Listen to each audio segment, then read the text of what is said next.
ऐ ईमान वालो, ला तरफ़ाउ अस्वातकुम, अपनी आवाज़ें मेरे हबीब के सामने बुलंद न करो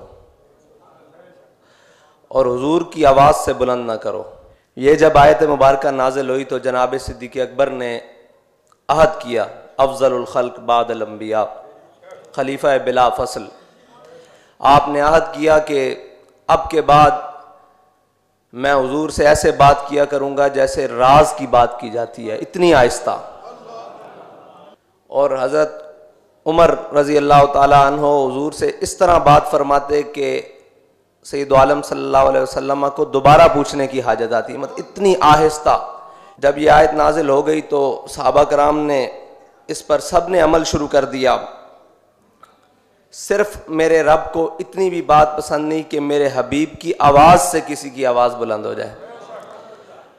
और सामने कौन है? रज़ी अल्लाहु अन्हुम व रदू अन, जिनसे अल्लाह राज़ी और वह अल्लाह से राज़ी। किन को कहा जा रहा है कि आपने आवाज़ें पस्त रखनी है? कि जिनके अमल के बारे में सैयद रसूलुल्लाह सल्लल्लाहु अलैहि वसल्लम ने खुद फरमाया मेरे सहाबी ने जो एक मुठ जौ अल्लाह की राह में खर्च किया, अगर कोई उसके बाद ओहद पहाड़ जितना सोना भी खर्च करे तो वो बराबर नहीं हो सकता। उसकी वजह क्या है? कि वो इखलास और नीयत है जो क़यामत तक किसी के दिल में पैदा नहीं हो सकती। क्योंकि अल्लाह ने अज़ल में जिनको चुना, इन्नल्लाह नज़र फ़ी क़ुलूबिल इबाद, अल्लाह ने अज़ल में तमाम लोगों के दिलों पर नज़र डाली। सहाबा के दिलों से पाकीज़ा दिल किसी का दिल नहीं पाया गया, इसलिए उन्हें हुजूर की ग़ुलामी के लिए चुना। नबी करीम सल्लल्लाहु अलैहि वसल्लम के बारगाह में ऊंची और चिल्ला के बात करने वालों के लिए बहुत वईदें अल्लाह ताला ने कुरान पाक में नाजिल फरमाई। इसी तरह ये मसला है अदब का, और उस बारगाह ख़ास का अदब जिसके बारे में इज़्ज़त बुखारी ने कहा कि अदब गाहे ज़ेर आसमां अरश नाजुक तर और नफस गुम करदा मी आयत जुनैदो बा यजीदी जा। हमारे कायद ये हदीस पाक सुनाने के बाद फरमाते थे, नफस गुम करदा मी आयत अबू बकर उमर ही जा, कि ये वो बारगाह है कायनात में जहाँ पे अबू बकर उमर भी अपना सांस रोक कर बैठते हैं, इतनी नाजुक बारगाह है। और अगर ये एहतियात ना की गई, अनतहबता अमालुकुम, तुम्हारे अमाल ज़ाया कर दिए जाएंगे, और इस हालत में कि वन तुम ला तशुरून, तुम्हें खबर भी नहीं होगी। ये जो हुजूर की बेअदबी, गुस्ताखी और इस तरफ जाता है, फिर उसको आप हज़ार लाख दलीलें दें, वो कुरान की नस कती है कि वन तुम ला तशुरून में दाखिल हो जाता है, फिर उसको खबर ही नहीं कि उसने क्या करना है। अदब पहला करीना है मोहब्बत के करीनों में, अदब के सिवा कुछ भी नहीं।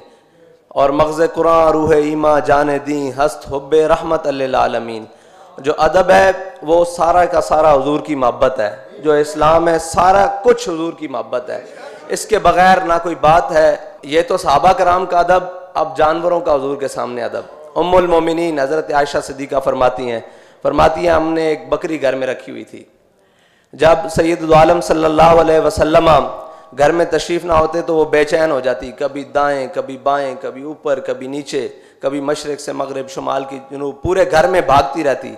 और फरमाते जब रसूलुल्लाह घर में तशरीफ फरमा हो जाते तो वो एक कोने में लग कर बैठ जाती, और लम यतरमरम मखाफतन यंतबिया रसूलुल्लाह, वो जोर से अपनी पूंछ भी जमीन पर ना मारती कि कहीं हुजूर की तबीयत पर गिरा ना गुजर जाए। और ये है जानवरों का हुजूर के सामने अदब। और इसी तरह एक अंसारी साहबी वो आए हुजूर के पास, कहा हुजूर ऊँट सरकश हो गया है, बाग भी खुश्क हो रहा है, फसलें भी खुश्क हो रही हैं, हम उसके ऊपर पानी लाद के बाग को भी पानी दिया करते थे और फसलों को भी पानी दिया करते, वो सरकश हो गया है, वो अपनी पीठ पर किसी को सवार नहीं होने देता, और हमने उसे एक बाग में बंद कर दिया है, और जो बाग में जाता है उसको काटता है। सैयद आलम सल्लल्लाहु अलैहि वसल्लम खुद तशरीफ ले गए। आप जब सामने बाग के गए, आपने फरमाया दरवाज़ा खोल दो। उन्होंने कहा हुजूर ये वाशी हो गया है। हुजूर ने फरमाया दरवाज़ा खोल दो।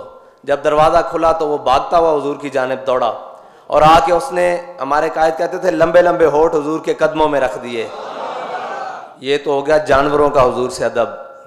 और मुआहदा हुदैबिया के दौरान जब मुआहदा लिखा गया तो उस पर लिखा गया हाज़ा मा कातबा अलैहि मुहम्मद रसूलुल्लाह, तो कुरैश ने, जो उनकी तरफ से मुआहदा करने वाले अफराद थे, उन्होंने कहा कि ये तो झगड़ा ही ख़त्म हो जाता है कि अगर हम आपको मोहम्मद रसूलुल्लाह मान लें, तो उन्होंने कहा ये मोहम्मद इब्न अब्दुल्ला करें और रसूलुल्लाह आगे से मिटाएं। तो हुजूर ने हज़रत अली को हुक्म दिया, अली के ये मिटा दो। फरमाया ला अमहु का अबदा, हुजूर अली आपका लिखा हुआ नाम नहीं मिटा सकता। हालांकि हुक्म है, हुजूर ने फरमाया अली मिटा दो, ला अमहु का अबदा, क़यामत तक अली आपका लिखा हुआ नाम नहीं मिटा सकता। और जहाँ मेरे आका और मौला का नाम लिखा हुआ, क़यामत तक कोई मौला अली का गुलाम उसको मिटा नहीं सकता। ये हमारे लिए है ना सब कुछ।